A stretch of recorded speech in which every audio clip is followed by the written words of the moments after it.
Okay, it's finally time to compile some code. So here we are in the code directory for the first homework, or for homework 3. And let's go ahead and work on problem 1.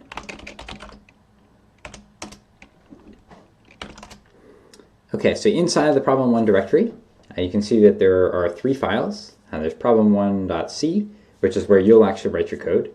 There's problem1.h, which is the header file describing the functions in problem1.c. And then there's test problem1.c, which contains a main function, and you could potentially add other stuff to test your code. So let's go ahead and take a look at each of these.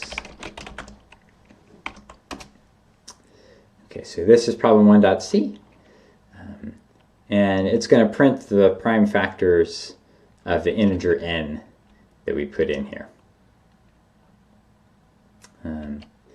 So printf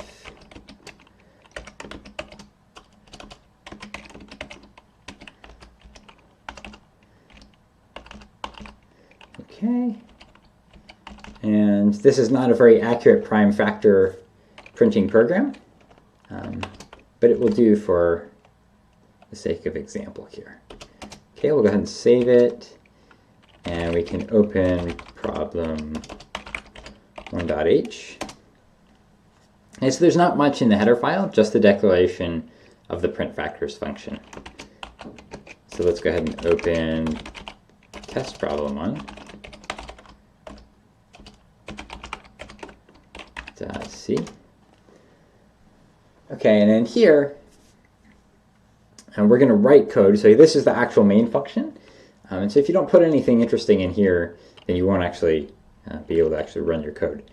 So let's try print factors 12, and maybe let's pick another number like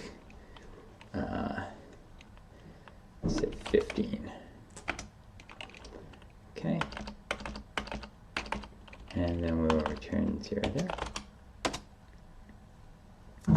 Okay, so now that we've edited our code, we've written our functions, we can go ahead and compile them. So to do this, we'll use GCC. And this information is also in the README, so you can go read that or come back and look at the video. So we need to specify problem1.c. We also need to specify test problem1. So both of those code files are necessary to create the final executable. The header files will get looked up automatically, so as long as they're in the current directory, we don't need to specify anything when we're putting in the GCC command. And then if we do this,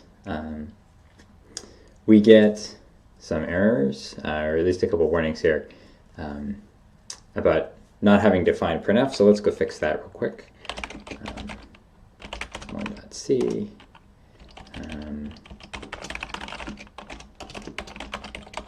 So we need the stdio.h header, and we'll try again.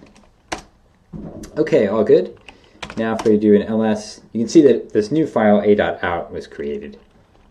And a.out is the default name for whatever executable that GCC will create. But let's say we don't want to call it a.out. That's not a particularly descriptive or helpful name. So we can run GCC and then use the -o flag, lowercase o, and we'll call this binary problem1. Okay, and now we can run problem1 // and then the name of the executable. And we see that it does run the function 2 times, and in both times it prints out the number 3 like we had said. Okay, from here on out, it's your job to figure out how to actually make this into a function that does what it's supposed to. But you should be able now to follow this basic pattern of editing your code, correcting compilation errors, and then running the code.